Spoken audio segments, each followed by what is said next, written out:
लोग sequence number आपको लिख देते हैं एन 200 हो गया, पहला खत्म, आपका प्रोग्राम बन गया। ये जो है दो बन गया। अब बस हम लोग के पास मटेरियल बचा है केवल 0.2 और 0.2। अगर इसको हम लोग यहाँ नहीं दिया था फिशिंग के लिए, यहीं से हम लोग टूल को भेज देते हैं और प्रोग्राम को कर देते हैं खत्म। लेकिन यहाँ हम लोगों ने दिया, इसलिए हम लोग यहाँ यूज कर देंगे जी। हेलो दोस्तों, नमस्कार, आपका बहुत बहुत स्वागत है हमारे यूट्यूब चैनल टेक्निकल क्लासेस में। दोस्तों, आज के वीडियो में हम लोग जानेंगे बॉल रेडियस का प्रोग्रामिंग। आपके सामने एक ड्राइंग दिखाई दे रहा है और इस ड्राइंग में दोस्तों बहुत सारे ऐसे डायमेंशन है जो नहीं दिया हुआ है, उसको हम लोगों को फार्मूला से निकालना है। जैसे देखिए, ये जो है इसका रेडियस केवल दे दिया है और यहाँ से यहाँ तक कितना लंबाई है वो नहीं दिया हुआ है। फिर यहाँ से लेकर यहाँ तक कितना लंबाई है वो नहीं दिया हुआ है, उसको हम लोगों को फार्मूला से निकालना है। इसलिए दोस्तों ये वीडियो बहुत ही इंपॉर्टेंट होने वाला है और बहुत ही डिमांडिंग है। तो आप लोग से अनुरोध है कि इस वीडियो को पूरा देखिएगा, बीच में छोड़ के नहीं जाइएगा। और वैसे भाई जो चैनल पे पहली बार आए हैं और चैनल को सब्सक्राइब नहीं किए हैं, वो चैनल को जरूर सब्सक्राइब करें। तो दोस्तों सबसे पहले हम लोग क्या करते हैं कि इसका कोऑर्डिनेट निकालते हैं। जो ड्राइंग दिया हुआ है सामने, इसका कोऑर्डिनेट निकालेंगे। क्योंकि किसी भी अगर ड्राइंग का अगर हमें प्रोग्राम बनाना है ना, तो सबसे पहले उसका हम लोग का कोऑर्डिनेट निकालना पड़ता है। और कोऑर्डिनेट नहीं रहेगा तो उससे आपका क्या है कि प्रोग्राम नहीं बन पाएगा। तो सबसे पहले दोस्तों हम लोग देखते हैं कि यहाँ कौन कौन सा पॉइंट का कोऑर्डिनेट निकालना है।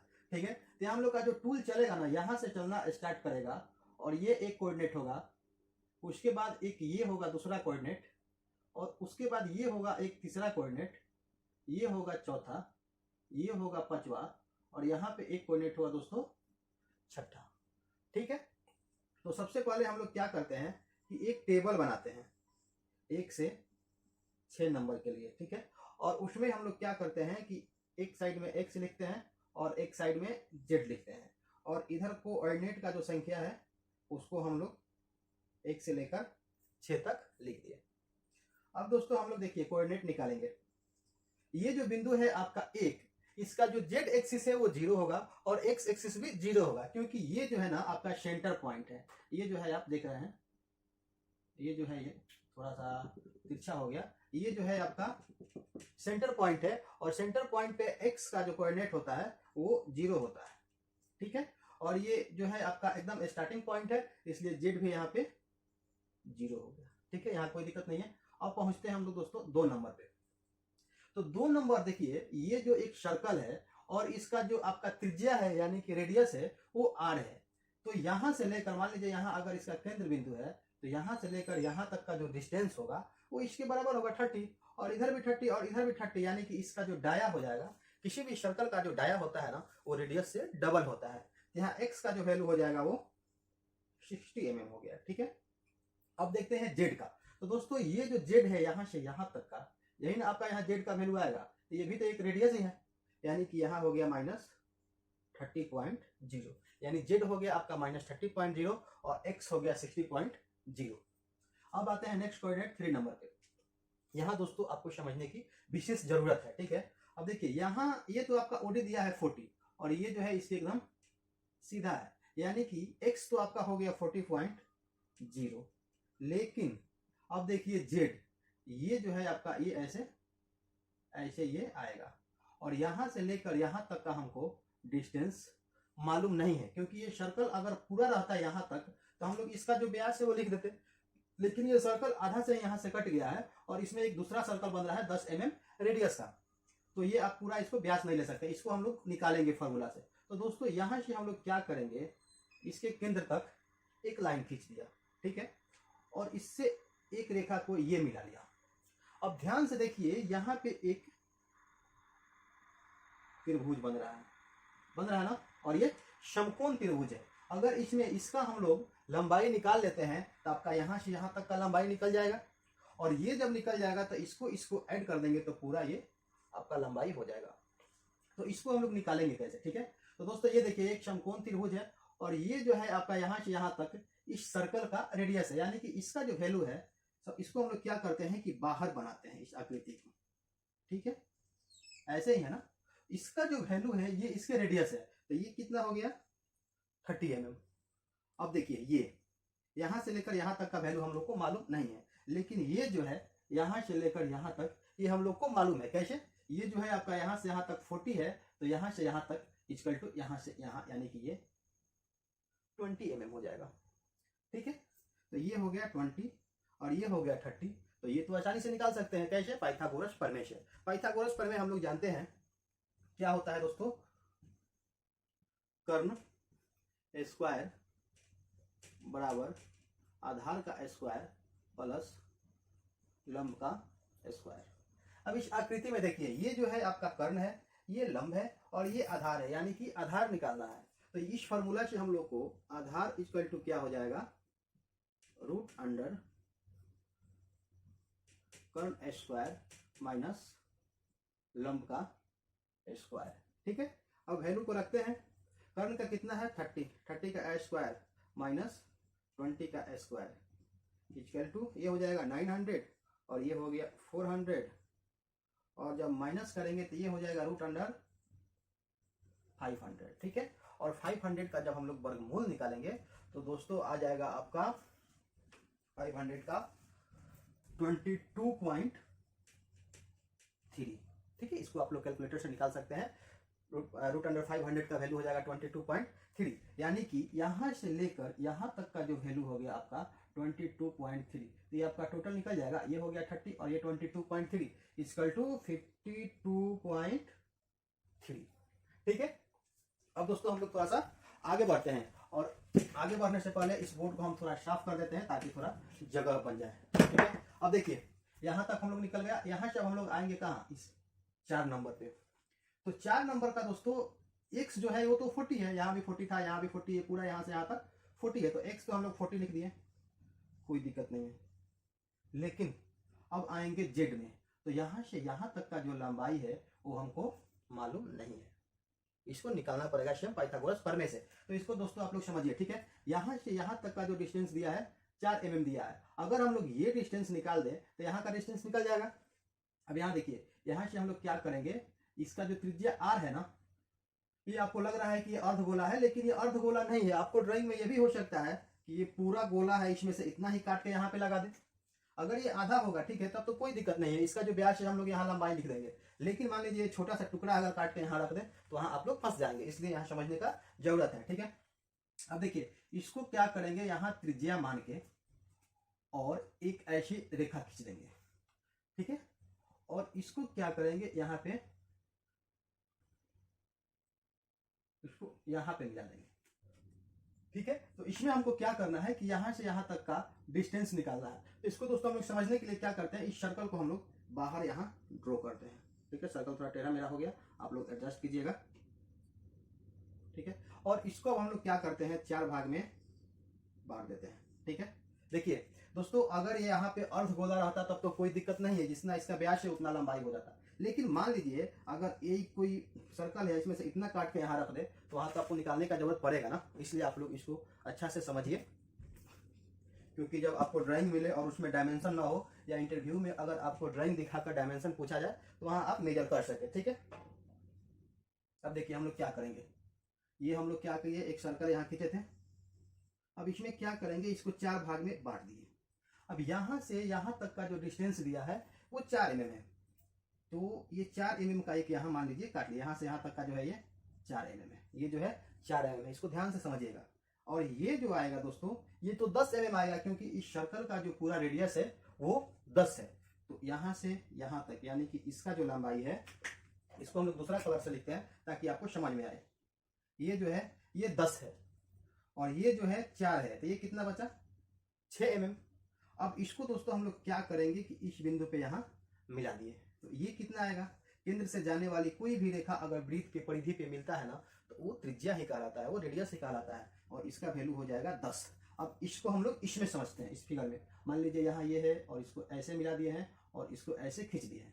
तो यहाँ पे जो हम लोग का, तो इसको हम लोग क्या किए कि ये पूरा लंबा यहाँ तक खींच दिए, इसको यहाँ मिला दिए, और ये जो है दोस्तों ये यानी कि ये जो एक त्रिभुज मिला, ठीक है, इस त्रिभुज को हम लोग बाहर ड्रॉ किया यहाँ पे। ठीक है, आपने देख रहा होगा कि यहाँ एक त्रिभुज बनाए हुए हैं, और ये जो त्रिभुज है दोस्तों, ठीक इसी त्रिभुज को निकालकर हमने यहाँ बाहर रखा है समझने के लिए। इसमें ये जो रेखा है आपका ये है, और ये जो है आपका इधर का है, और नीचे वाला जो है आपका नीचे का ये लंबाई है, यही हम लोग को फाइंड आउट करना है। अगर इसको हम लोग फाइंड आउट कर लेना तो इसको डबल कर देंगे, तो ये और ये दोनों जोड़ के हमारा ये लंबाई यहाँ पे निकल जाएगा। तो इसको हम लोग यहाँ समझा था। ठीक है, ये जो है ये तो वृत्त का त्रिज्या है, इसलिए ये 10 आ गया, तो इस भुजा का लंबाई जो है 10 आ गया। ठीक है, और ये जो है आपका कितना है 6, तो यहाँ हमने 6 लिख दिया। इसको एक बार और समझते हैं 6 कैसे आया। ठीक है, ये देखिए यहाँ पे ये जो है यहाँ से यहाँ तक यानी कि ये पूरा 10 है, क्योंकि इस सर्कल का त्रिज्या 10 है, और यहाँ से यहाँ तक का जो लंबाई है, यहाँ से यहाँ तक का वो 4 है, इसलिए इस 4 को माइनस कर लिया 10 में से, तो ये 6 आ गया। ठीक है, अब आसानी से हम लोग क्या करेंगे कि यहाँ इसको फाइंड आउट कर लेंगे। यहाँ पे ये बेस है यानी कि आधार है, तो आधार का पाइथागोरस प्रमेय से आधार इक्वल टू हो जाता है कर्ण का स्क्वायर माइनस लंब का स्क्वायर अंडर रूट। तो यहाँ 10 का स्क्वायर माइनस 6 का स्क्वायर, ये 100 हो गया और ये 64 हो गया। ठीक है, इसको अगर हम लोग करेंगे तो ये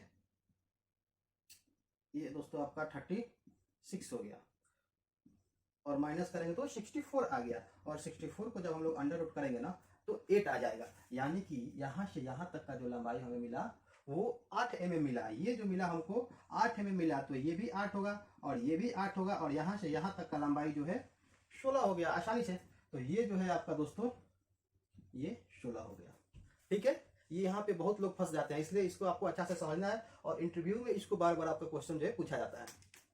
अब देखिए यहाँ हम लोग 4 नंबर पॉइंट पे आ गए। 4 नंबर का x कितना था, 40 था, और आपका z कितना हो गया 52.3 में 16 mm जोड़ देंगे, यानी कि 52.3 में 16 mm ऐड करेंगे तो ये हो जाएगा दोस्तों 68.3, यहाँ लिख दिए 68.3। अब आते हैं यहाँ से 4 नंबर पॉइंट से 5 नंबर पॉइंट। अब तो 5 नंबर में कुछ नहीं है, ये ओडी दिया हुआ है 40, तो x हो गया आपका 40, और z ये 10 है ना, तो इसमें और 10 जोड़ दिए 78.3। अब यहीं से ऊपर जाना है 6 नंबर पे, यानी कि z का वैल्यू यहाँ कुछ चेंज नहीं हो रहा है, तो z आपका 178.3 ही रह जाएगा, और x जो है ये यहाँ पे दिया हुआ है 60 mm। दोस्तों इस तरह से हमारा कोऑर्डिनेट जो है तैयार हो गया।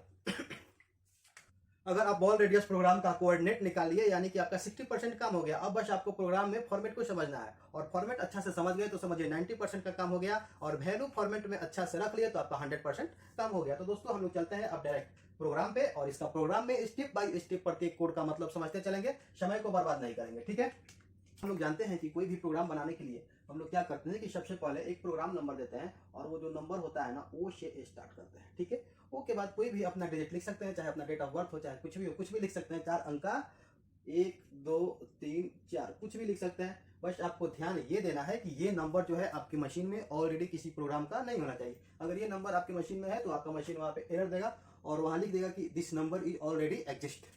ठीक है, अब आगे चलते हैं दोस्तों। इसको देने के बाद हम लोग क्या करते हैं कि 2 सेफ्टी लाइन देते हैं। इसको बहुत आदमी देता है, बहुत आदमी नहीं भी देता है, हम लोग यहाँ दे रहे हैं, आप लोग इसको समझ लीजिए। अगर देते हैं तो बहुत अच्छा है।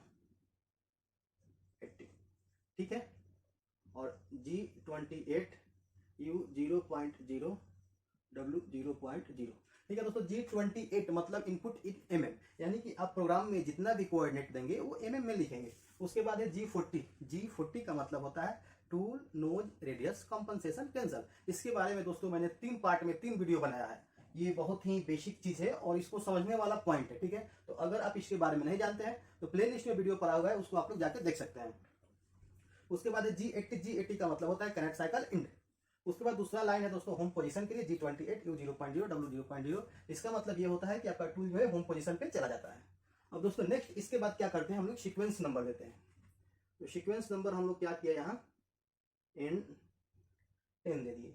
सीक्वेंस नंबर को मशीन में कुछ काम नहीं होता है, इसको बस हम लोग अपने सुविधा के लिए देते हैं कि बाद में कोई प्रोग्राम में करेक्शन करना हो तो वहाँ हम लोग के दिमाग में आता है कि हम लोग इस सीक्वेंस नंबर में इस टूल को कॉल किया है और उसमें ये ऑपरेशन है, वहाँ हम लोग जाकर चेंजिंग कर लेते हैं। ठीक है, और इस सीक्वेंस नंबर को अगर हम चाहें तो प्रत्येक ब्लॉक में भी दे सकते हैं, या हम लोग यहाँ पे क्या करेंगे कि टूल वाइज लेंगे। ठीक है दोस्तों, तो सीक्वेंस नंबर के तुरंत बाद अब हम लोग टूल को सिलेक्ट करते हैं। टूल को किस आधार पर सिलेक्ट करते हैं, हम अपने जॉब के पास पहुंचते हैं और देखते हैं कि यहाँ किस टूल की आवश्यकता है, और वो जो टूल है वो जो इंसर्ट है आपके टूल टैरेट के कितने नंबर पे लगा हुआ है। अगर मान लीजिए 1 नंबर पे लगा हुआ है तो यहाँ हम लोग लिख देते हैं T01। ठीक है, उसके बाद एक और अंक लिखते हैं 02। 0 यहाँ 1 भी लिख सकते हैं, 02 भी लिख सकते हैं, कुछ भी लिख सकते हैं। ये जो होता है आपका ऑफसेट नंबर होता है। ये जरूरी नहीं है कि आप 1 नंबर टूल लिए हैं तो ऑफसेट नंबर भी 1 सिलेक्ट करेंगे, या कुछ भी सिलेक्ट कर सकते हैं अपनी सुविधा के अनुसार। ठीक है, इसके बाद हम लोग अब क्या करते हैं, स्पाइनर को रोटेट करते हैं। दोस्तों स्पाइनर रोटेट हम लोग क्या करेंगे, यहाँ फिक्स आरपीएम में करेंगे। G97 S 1000 और M03। इसका मतलब क्या हो गया, G97 से आपका जो स्पाइंडल मूव करेगा वो कांस्टेंट आरपीएम से मूव करेगा, और एस 1000 यानी कि 1000 आरपीएम से घूमेगा, और M03 यानी घड़ी के दिशा में अर्थात क्लॉक वाइज डायरेक्शन में घूमेगा। ठीक है, उसके बाद दोस्तों हम लोग क्या करते हैं, अब टूल का पोजिशनिंग करते हैं। अब मान लीजिए टूल अभी आपका होम पोजीशन में है, अगर होम पोजीशन में पहले से नहीं भी होगा तो आप ये जब प्रोग्राम स्टार्ट करेंगे ना तो सबसे पहले ये लाइन आएगा ना, ये लाइन क्या करेगा, आपके टूल को होम पोजीशन पे भेज देगा। अब यहाँ हम लोग कॉल करके उसको पोजिशनिंग करेंगे G0 से और जॉब के पास में बुलाएंगे। तो दोस्तों इस जॉब को बनाने के लिए आपको जो मटेरियल मिलेगा ना वो पूरा राउंड मिलेगा इस प्रकार से। ठीक है, ये जो है ना पूरा राउंड मिलेगा, और उसको काट के ये आपको बनाना पड़ेगा। थोड़ा टेढ़ा मेरा हो गया, उसको एडजस्ट कीजिएगा। यहाँ देखिए 60 है और इसका रेडियस जो है 60 है, इसलिए हमने क्या किया कि इसको सीधा सीधा मिला दिया। और ये देखिए टूल को पोजीशन के लिए हम लोग क्या करते हैं कि जो आपका जॉब का लंबाई है, जॉब लेंथ है, उससे थोड़ा सा आगे यानी कि 1 mm या 2 mm आगे यहाँ पे स्टॉप करते हैं, यानी कि हम लोग Z 2.0, और X जो है थोड़ा सा ऊपर भी ले सकते हैं, या अगर जॉब से थोड़ा सा उधर रखे हैं तो जॉब का जो ओडी है उस पर भी रख सकते हैं, यानी कि X 60.0 और Z 2.0 टूल को हमने यहाँ पे पोजिशनिंग कर दिया। अब आएगा आपका बॉल रेडियस का प्रोग्राम, और उसको हम लोग करेंगे दोस्तों G73 pattern repeating cycle. G73 का जो फॉर्मेट होता है इसको हम लोग अच्छा तरीका से समझेंगे। ठीक है, G73 यहाँ होता है U W और ये R। बहुत लोग इस W को नहीं लिखते हैं, क्यों नहीं लिखते हैं उसको भी हम बताएंगे यहाँ। और दूसरा जो लाइन होता है दोस्तों G73 P Q U W और F। ठीक है, अब देखिए G73 तो आपका मेन प्रोग्राम का नंबर हो गया, ये प्रोग्राम का कोड हो गया पैटर्न रिपीटिंग साइकिल का। U जो होता है टोटल डेप्थ, यानी कि टोटल हमको कितना डेप्थ काटना है एक्स एक्सिस में, यानी कि ओडी में हमको टोटल कितना मटेरियल काटना है उसको हम लोग U में लिखते हैं। ठीक है, और W जो है total depth in Z axis, यानी कि जो आपका जॉब है उसके लंबाई में लेंथ में कितना काटना है उसको हम लोग W में लिखते हैं। तो इस प्रोग्राम में हम लोग देखिए जो लंबाई है वो लंबाई है, लंबाई को कहीं छोटा करना है नहीं करना है ना, इसलिए यहाँ पे बहुत लोग W का यूज नहीं करते हैं, हम भी यहाँ नहीं करेंगे, यहाँ 0 लिख देंगे, कोई दिक्कत नहीं है। और R जो होता है दोस्तों टोटल रिपीटेबल कट, यानी कि टोटल कितने बार आपको कट को रिपीट करना है। अब एक बार में तो आप इसको बना नहीं सकते हैं, एक बार में मान लीजिए ये जो फुल ओडी है 60 है और यहाँ 0 है, यानी कि 60 में से जो बड़ा ओडी है वो 60 है और छोटा ओडी जो यहाँ तक काटना है, ये पूरा गोल है ना, तो यहाँ 0 तक आना होगा, यानी कि 60 माइनस 0/2 अर्थात 30 mm मटेरियल जो है आपको एक साइड से रिमूव करना है। तो हम लोग क्या करेंगे, यहाँ U में 30 लिख देंगे। अब देखिए R रिपीटेबल कट नंबर, यानी कि 30 mm काटने के लिए आप मशीन को कितना कट चलाना चाहते हैं। अगर एक बार में 2 mm काटेंगे ना तो आपको 15 कट चलाना पड़ेगा। ठीक है, अगर 1 mm काटेंगे तो 30 बार चलाना पड़ेगा। अगर 0.5 mm का कट लेते हैं तो आपको 60 कट लगाना पड़ेगा। तो दोस्तों यहाँ हम लोग क्या करेंगे कि एक बार में 1 mm मटेरियल को ऊपर से रिमूव करेंगे, यानी कि यहाँ आपका 30 हो जाएगा। इसको हम लोग 31 कर देते हैं, क्योंकि क्या है कि थोड़ा थोड़ा कम मटेरियल काटेगा, उससे कोई दिक्कत नहीं। यहाँ 30 भी लिख सकते हैं, 31 भी लिख सकते हैं, कोई दिक्कत नहीं यहाँ। ठीक है, हमने 30 दे दिया। अब आते हैं दोस्तों दूसरा ब्लॉक पे। दूसरा ब्लॉक में जो फर्स्ट नंबर है वो है P। P का जो मतलब है, हाँ एक चीज यहाँ आप लोग समझ लीजिए, ये जो R है ना, ये अगर G71 होता है, यानी कि जो स्टॉक रिमूवल साइकिल होता है ना, वहां R का वैल्यू हो जाता है रेफरेंस रिट्रैक्शन वैल्यू, यानी कि एक कट जब लगाता है और टूल ऊपर जाता है तो ये जो ऊपर कितना लेते हैं उसको लिखते हैं। लेकिन यहाँ पे G73 में R का वैल्यू होता है टोटल कट। ठीक है, अब आते हैं दूसरा लाइन में P जो होता है दोस्तों सीक्वेंस नंबर होता है। सीक्वेंस नंबर किसका, फर्स्ट स्टेप का, यानी फर्स्ट यहाँ पे जो है, यहाँ जो स्टेप है इसका जो हम लोग कोऑर्डिनेट लिखेंगे ना, वहां पे हम लोग यही सीक्वेंस नंबर डालेंगे। यहाँ हम लोग N100 डाल के कोऑर्डिनेट लिखना शुरू करेंगे। और अब आता है Q जो है लास्ट, यानी कि लास्ट ये है ना, इसका जब हम लोग कोऑर्डिनेट नीचे लिखेंगे तो वहाँ सीक्वेंस नंबर यहाँ जो लिखेंगे वो लिख देंगे। जरूरी नहीं है कि हम यहाँ 100 लिखे हैं तो आप भी 100 लिखेंगे, हम यहाँ 200 लिखे हैं तो आप भी 200 लिखेंगे। इसको आप अपने मन से 1 से लेकर कुछ भी यहाँ पे डाल सकते हैं। बस ध्यान ये देना है कि जो यहाँ लिखे हैं वही यहाँ होना चाहिए, और जो यहाँ लिखे हैं वही लास्ट वाला सीक्वेंस नंबर में होना चाहिए। हाँ, और ये जो है कभी भी इससे ज्यादा ही होता है, क्योंकि नीचे जाएगा और नीचे जाएगा तो सीक्वेंस नंबर तो बढ़ेगा ही ना। अब आता है U और W। U जो और W जो होता है दोस्तों अलाउंस होता है, किस लिए, फिनिशिंग के लिए। बहुत लोग क्या करता है, या करना भी चाहिए, अगर जब हम लोग इसको कट करते हैं ना तो इस पे थोड़ा थोड़ा मटेरियल हम लोग क्या करते हैं ना छोड़ देते हैं। क्यों? क्योंकि लास्ट में अभी तो 1 mm का कट लगा रहा है ना, बाद में हल्का कट लगा के उसको चिकना कर देंगे। ठीक है, तो यहाँ मान लीजिए यू में 0.2 छोड़ दिया, यू मतलब एक्स एक्सिस में आपको 0.2 इस पे मटेरियल छोड़ दिया। ठीक है, अब ये देखिए डब्ल्यू, डब्ल्यू जो आपका जेड एक्सिस में, जेड एक्सिस में हम चाहे तो छोड़ सकते हैं और चाहे कि नहीं छोड़ना है तो नहीं छोड़ेंगे, कोई दिक्कत नहीं है। ठीक है, हम भी इसमें 0.2 छोड़ दिया। अब आता है एफ, एफ का मतलब होता है फीड रेट। ठीक है, और फीड रेट का मतलब हो गया आपका टूल का स्पीड, यानी कि जब आप टूल से कटिंग करेंगे तो उस टूल का स्पीड क्या होगा। और ये दोस्तों डिपेंड करता है आपके जॉब पे, आपका जॉब क्या है, एल्युमिनियम है, मेटल है, कास्टिंग है, आपका मशीन कैसा है, आपका टूल कैसा है, उसके हिसाब से इसको हम लोग यहाँ लिखते हैं। ठीक है, हमने यहाँ 0.2 ले लिया। ठीक है, ये हो गया आपका प्रोग्राम का फॉर्मेट। दोस्तों इसको आप लोग बहुत अच्छा से समझ चुके होंगे, अगर नहीं समझे होंगे तो आप कमेंट में जरूर डालिएगा कि सर ये नहीं समझ में आया, हम उसको कोशिश करेंगे फिर से समझाने के लिए। ठीक है, अब देखिए 100 से शुरू करते हैं और यहाँ का कोऑर्डिनेट जो है यहाँ पे लिखते हैं। ठीक है, यहाँ G01 x 0.0 z 0.0, ये फर्स्ट कोऑर्डिनेट, कोऑर्डिनेट तो यहाँ हमने पहले निकाल चुका है इसलिए हमने यहाँ डायरेक्ट लिख दिया। ठीक है, अब देखिए दूसरा कोऑर्डिनेट 2 नंबर पे आते हैं और 2 नंबर कोऑर्डिनेट है आपका टूल जो चलेगा ऐसे सर्कुलर मोशन में चलेगा और सर्कुलर मोशन का हम लोग के पास कोड है G02 और G03। G02 और G03 पे थोड़ा सा हम लोग समझते हैं। ठीक है, अब देखिए टूल यहाँ इस डायरेक्शन में चल रहा है, G02 का मतलब होता है क्लॉकवाइज डायरेक्शन, यानी कि घड़ी के दिशा में डायरेक्शन, और ये किधर चल रहा है, इधर। अब बताइए घड़ी अपना किधर चलता है, इधर चलता है तो उल्टे हो जाएगा ना।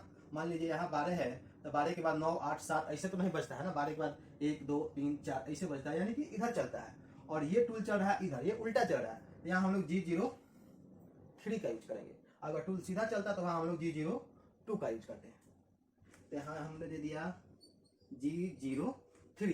अब ये जो कोऑर्डिनेट है इसको हम लोग यहाँ से उतार देंगे, x 60.0 और z -30.0 और G03 रेडियस में है ना, आपका सर्कुलर है ना तो उसका कोई रेडियस होगा, तो यहाँ 30.0 दे दिए और f 0.2 फिर दे दिए। ठीक है, आशा करते हैं कि इसमें आपको कोई दिक्कत नहीं हुआ होगा। अब देखिए यहाँ से अभी ये जो सर्कल सेम ऐसे यहाँ तक आ रहा है। ठीक है, यानी कि ये 3 नंबर कोऑर्डिनेट को लिखना है। अब यहाँ हम लोग G03 अगर चाहे तो लिखेंगे और नहीं लिखेंगे तो भी कोई दिक्कत नहीं है, आपका machine by default G code को यहाँ पे ले लेता है। ठीक है, यहाँ हमने लिख दिया, कोई दिक्कत नहीं है। x कितना है आपका 40.0 और z कितना हो गया -52.3। कोऑर्डिनेट को दोस्तों हम लोगों ने पहले ही बढ़िया समझ लिया है, इसलिए हम क्या किया कि यहाँ डायरेक्ट लिखते जा रहे हैं। ठीक है, और r जो है आपका 30.0, f 0.2 जो रेडियस था वो रेडियस दे दिया। ठीक है दोस्तों, अब आपका टूल जो है कटिंग करते हुए ये जो है यहाँ तक आ गया। अब यहाँ से आपका जो ये सर्कुलर है ऐसे ये 4 नंबर पे जाएगा और यहाँ ध्यान दीजिए आपका टूल देखिए घड़ी के दिशा में जा रहा है, 12 से 1, 2, 3, 4, 5, 6 के रास्ते में जा रहा है, तो यहाँ हम लोग G02 का यूज करेंगे। ठीक है, और इसको हम लोग ऊपर लिखेंगे क्योंकि नीचे आप लोग ठीक से देख नहीं पाएंगे। तो यहाँ हमने ऊपर का मिटा दिया और यहाँ दोस्तों हम लोग क्या करेंगे अब G02। ठीक है, x कितना है यहाँ पे 4 नंबर पॉइंट में, x जो है आपका 40 है ना, तो x 40.0 और z कितना है -68.3 और r कितना है, इसका रेडियस कितना है 10.0, f कितना है f 0.2 फीट रेट। ठीक है, ओके। अब देखिए आपका ये सर्कल यहाँ से यहाँ तक का हो गया। अब यहाँ से हमको यहाँ आना है, ये तो लिनियर है, सीधा है ना, तो सीधा सीधा गाड़ी चलाना है तो यहाँ आपको G01 दे देना है। ठीक है, तो यहाँ हमने दे दिया G01, यहाँ कोई टेंशन नहीं है। ठीक है, G01 के बाद दोस्तों हम लोग क्या करेंगे कि इसका जो डायमेंशन है उसको देंगे और इसका डायमेंशन यहाँ कितना है x 40 है और z जो है 78.3 है, x दे दिए 40.0 और z -78.3, यहाँ r नहीं देंगे क्योंकि ये तो सर्कुलर है ना, और यहाँ f दे दिए 0.2। ठीक है, देखिए और एंड ऑफ बोला। अब आप यहाँ पहुंच गए हैं और यहाँ से अब सीधे ऊपर चढ़ जाना है x में, तो x में जाने के लिए हम लोग फिर यहाँ G01 x दे देंगे कितना 60.0 और जेडवा तो उतने है ना, जेडवा तो कुछ चेंज नहीं हुआ था f 0.2। ठीक है, अब देखिए यहाँ से यहाँ तक आ गए। अब देखिए एक चीज समझने वाला है, अब यहाँ से तो आपको कहीं जाना नहीं है, यही अंतिम है ना, यहीं पे हम लोग इस सीक्वेंस नंबरवा को लिख देते हैं N 200। हो गया, खेला खत्म। आपका प्रोग्राम बन गया, ये जो है जॉब बन गया। अब बस हम लोग के पास मटेरियल बचा है केवल 0.2 और 0.2। अगर इसको हम लोग यहाँ नहीं दिया रहता फिनिशिंग के लिए तो यहीं से हम लोग टूल को भेज देते घरे और प्रोग्राम को कर देते खत्म। लेकिन यहाँ हम लोगों ने दिया है, इसलिए हम लोग यहाँ यूज कर देंगे G70 P100 Q100। इससे क्या होगा ना, आपका फिनिशिंग कट जो है, ये जो मटेरियल है वो टूलवा जाके यहाँ से सीधे ऐसे काटते हुए यहाँ पहुंच जाएगा। ठीक है, यहाँ तो कोई दिक्कत नहीं है। अब आप क्या करेंगे कि यहाँ से आप टूल को G28 U0.0 W0.0 यहाँ से आपका टूल अब चला गया होम पोजीशन पे। अब मशीन को बंद कर दीजिए। M05 से आपका चक्का बंद हो गया और M30 से प्रोग्राम खत्म हो गया। अब देखिए एक चीज हमने इसमें छोड़ा है, क्या, कूलेंट को चालू नहीं किया है। कूलेंट को आप लोग को चालू करना है तो प्रोग्राम के शुरू में कटिंग से पहले जहां हम लोग टूल को पोजिशनिंग किए उस लाइन में M08 से कूलिंग को स्टार्ट कर सकते हैं और यहाँ पे आप M09 से कूलिंग को स्टॉप कर देंगे। दोस्तों आशा करते हैं ये वीडियो आपको बहुत पसंद आया होगा। अगर वीडियो पसंद आया तो वीडियो को लाइक कीजिए, दोस्तों में शेयर कीजिए और चैनल पे नए हैं तो चैनल को सब्सक्राइब जरूर कीजिए। ओके दोस्तों, थैंक यू, जय हिंद।